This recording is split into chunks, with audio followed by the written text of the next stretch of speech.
Hola a todos, bienvenidos a este segundo capítulo del estudio bíblico sobre la vida de Jesús basado en la armonía de los evangelios. Mi nombre es Fabián Camacho y el episodio de hoy se titula El Rey Prometido ha llegado.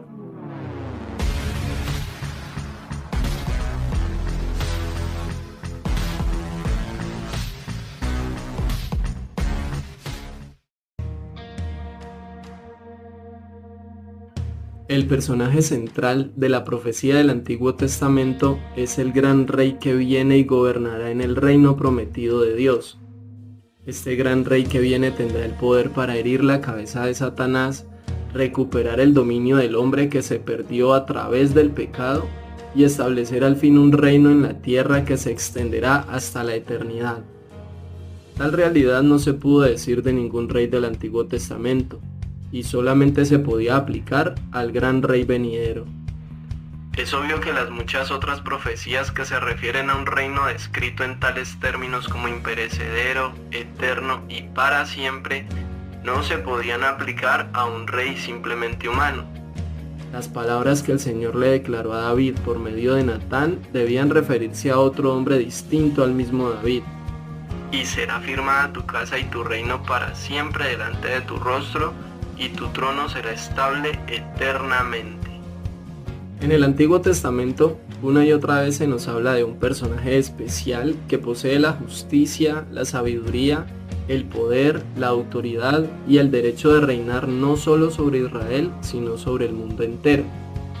Génesis capítulo número 22, verso 18 nos dice: Y mediante tu descendencia, todas las naciones de la tierra serán bendecidas.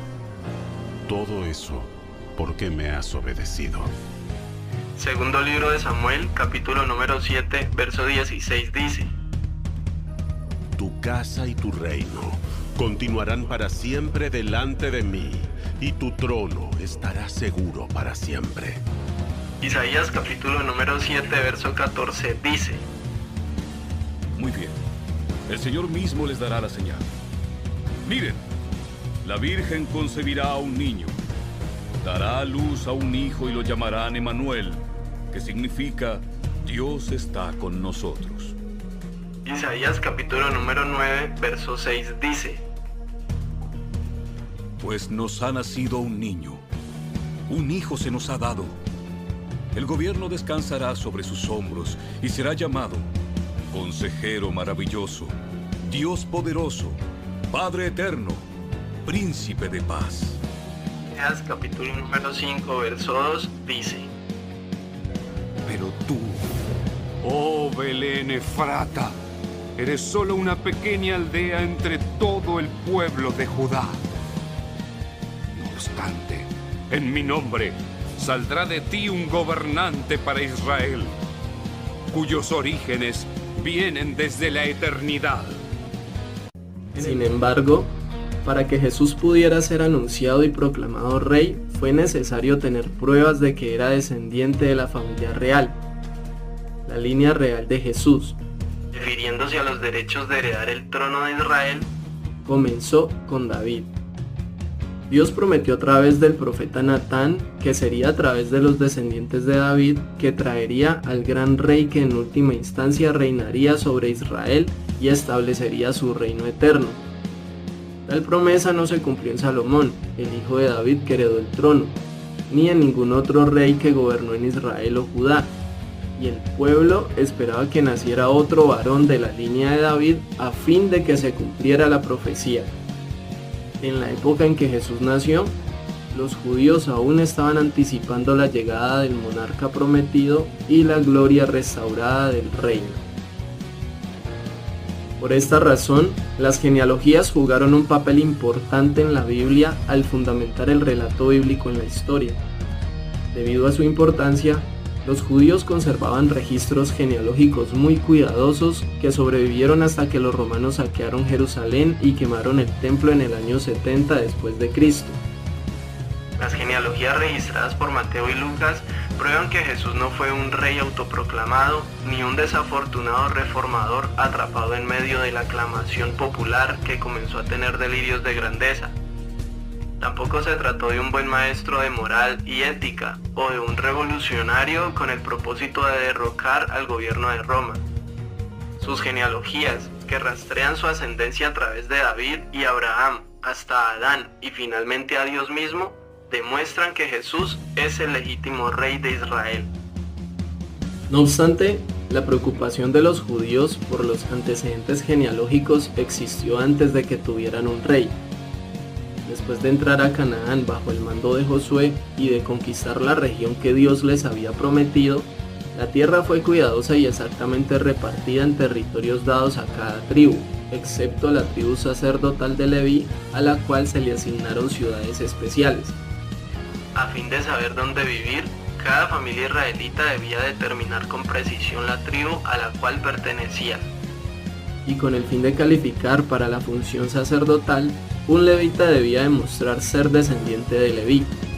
Después del regreso del exilio en Babilonia, a ciertos hijos de los sacerdotes no se les permitió servir en el sacerdocio porque su registro de genealogías no fue hallado.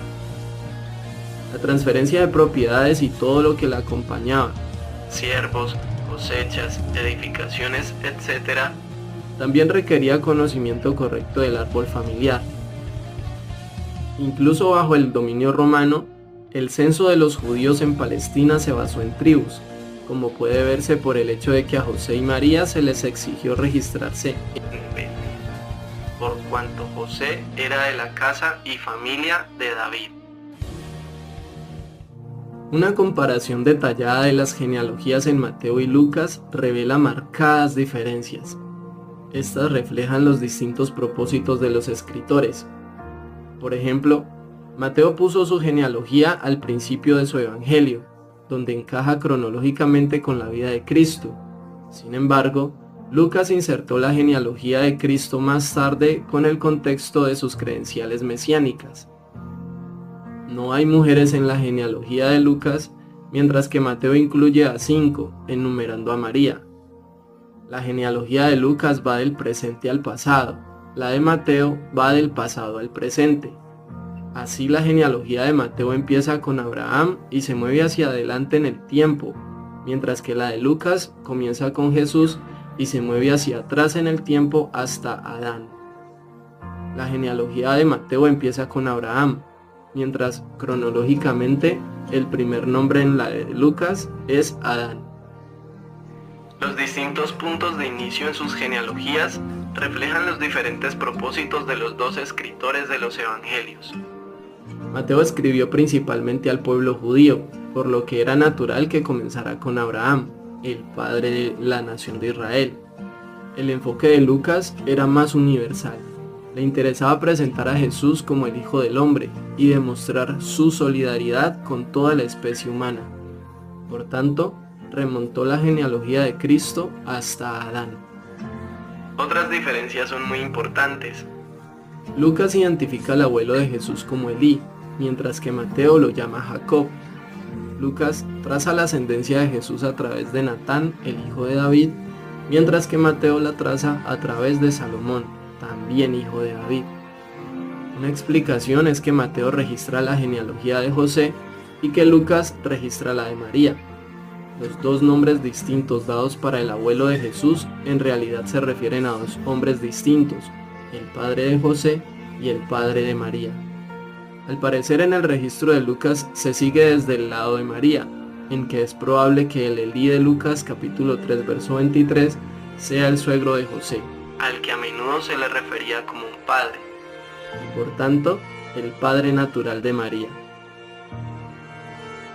Las diferencias en los nombres desde David hasta José también se pueden notar, ya que las genealogías son de dos personas diferentes. María trazó su ascendencia a través de Natán, mientras José trazó la suya a través de Salomón. Este punto de vista también es coherente con los propósitos de los dos escritores, según se indicó antes. El deseo de Mateo de probar el derecho legal de Jesús al trono de David lo llevó a incluir la genealogía de José. Lucas se dirigió a un público más amplio y mayormente gentil, y por tanto ofreció la descendencia real y física de Jesús a través de María. Las genealogías en Mateo y Lucas establecen sin lugar a dudas que Jesús fue descendiente de David. Ni siquiera sus acérrimos enemigos entre los líderes judíos negaron eso.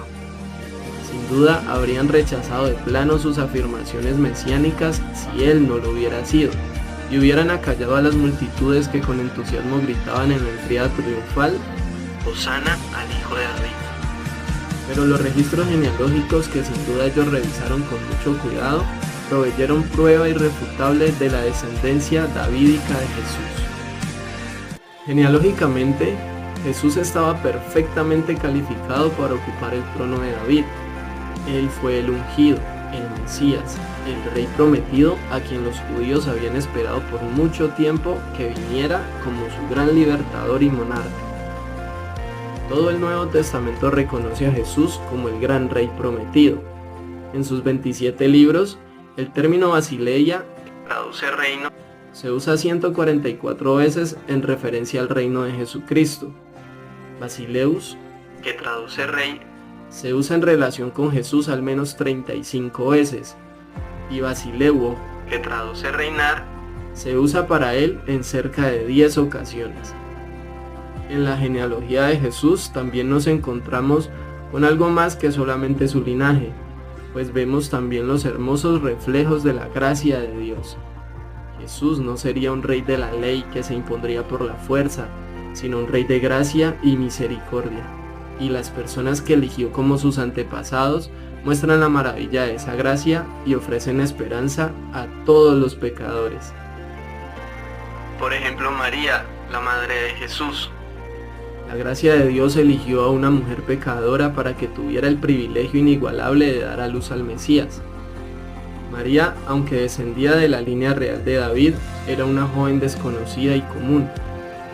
Es probable que moral y espiritualmente ella fuera mejor que la mayoría de las personas de su época, pero al igual que todo el resto de la humanidad caída, María necesitaba la gracia y la salvación de Dios. El patriarca Abraham y el monarca David. Tanto David como Abraham fueron pecadores, pero por la gracia de Dios resultaron ser antepasados del Mesías, el Rey prometido. David pecó gravemente al cometer adulterio con Betsabé y después agravó su pecado haciendo que asesinaran a Urías, el esposo de él, a fin de poder casarse con la mujer. Como guerrero, David había matado a muchísimos hombres y por esa razón no se le permitió construir el templo. Además, David fue un clásico ejemplo de un mal padre que falló en disciplinar a sus hijos, uno de los cuales, Absalón, trató incluso de usurpar el trono de su propio padre por medio de una rebelión armada. Abraham, aunque un hombre de gran fe, mintió 2 veces acerca de su esposa Sara. Por temor de perder la vida y por falta de confianza en Dios, les dijo a 2 reyes paganos distintos que ella era su hermana. Al hacer eso, Abraham avergonzó a Sara, a sí mismo y al Dios en quien él creía y a quien afirmaba servir. Sin embargo, Dios hizo de Abraham el padre del pueblo escogido, Israel, del que surgiría el Mesías, e hizo a David padre de la línea real de la que descendería el Mesías. Jesús era hijo de David por descendencia real e hijo de Abraham por descendencia racial. La nación de Israel. La genealogía nacional de Jesús es una mezcla de gloria y sentimiento, de heroísmo y desgracia, de notoriedad y olvido. Todos estos hombres fueron pecadores y en ocasiones débiles e infieles, que a menudo se caracterizaron por la infidelidad, inmoralidad, idolatría y apostasía. Pero Dios les fue constantemente fiel, y su gracia estuvo siempre con ellos, incluso en momentos de reprensión y disciplina. Aún así, Dios envió a su Mesías a través de Israel. Finalmente, 4 nombres en la genealogía resumen a la persona de Jesucristo. Como hijo de Dios por creación, Adán llevaba la imagen intacta y no contaminada de Dios hasta que cayó en pecado. Ese pecado empañó la imagen de Dios, por lo que de ninguno de los descendientes de Adán fueron verdaderos hijos de Dios en la misma forma que él lo había sido antes de que pecara. Sin embargo, Jesús en su humanidad fue un hombre como Adán lo había sido antes de la caída, sin pecado y que llevaba perfectamente la imagen de Dios. Como hijo de Adán, Jesús era totalmente humano y debido a eso no tenemos un sumo sacerdote que no pueda compadecerse de nuestras debilidades, sino uno que fue tentado en todo según nuestra semejanza, pero sin pecado. Como hijo de Abraham, Jesús es la simiente prometida a los patriarcas, en quienes se cumplirán las bendiciones prometidas del pacto entre Dios y Abraham. Por último, como hijo de David, Jesús reinará por los siglos de los siglos. La genealogía de Jesucristo es infinitamente más que una lista de nombres antiguos.